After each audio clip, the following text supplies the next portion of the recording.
তাহলে আমরা সেটের একটা এমসিকিউ করাবো। সেটা হলো এমসিকিউটা তিন ভাবে থাকতে পারে। একটা প্রথমে একটা সেট দেওয়া থাকবে, সেই সেটের উপাদান দেওয়া থাকবে।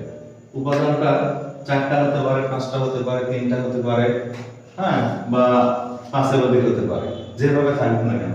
এই এমসিকিউটা যদি তোমরা ভালোভাবে করো তাহলে যারা 2026 সালে দাখিল পরীক্ষার্থী অথবা এসএসসি পরীক্ষার্থী সবার জন্য এই প্রশ্নটা কমন আসার সম্ভাবনা 99%।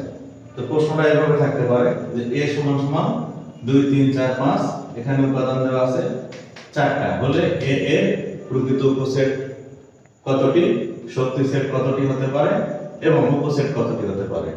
তাহলে আমাদের এখানে প্রথমে আমরা দেখব যে এটা উপসেটটা আগে দেখি যে এটা উপসেট কয়টা হতে পারে এবং হলো শক্তি সেট কয়টা হতে পারে।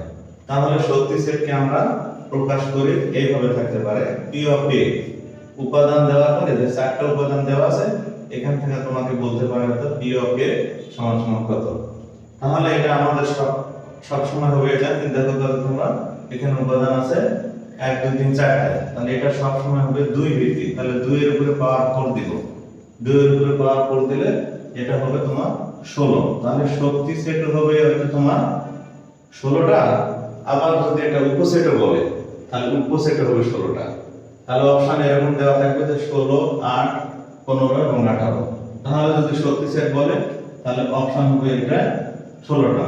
যদি বলে উপসেট এটা হবে 16টা। আর যদি প্রকৃত উপসেট বলে সেই ক্ষেত্রে হবে কি, এটা সূত্র হলো 2 to the power n minus 1, অর্থাৎ আমাদের এখানে উপাদান ছিল 4টা, তাহলে n এর পরিবর্তে এখানে বসাবো 4 মাইনাস 1। তাহলে এটা আছে 16, 16 এর ভিতর থেকে আমরা মাইনাস 1 করব, তাহলে এটা কত হবে 15টা। তাহলে এটা উত্তর হবে, যদি বলে প্রকৃত উপসেট তাহলে এটা হবে 15টা। তাহলে এই জিনিসটা আশা করছি সবাই ক্লিয়ার হয়েছে।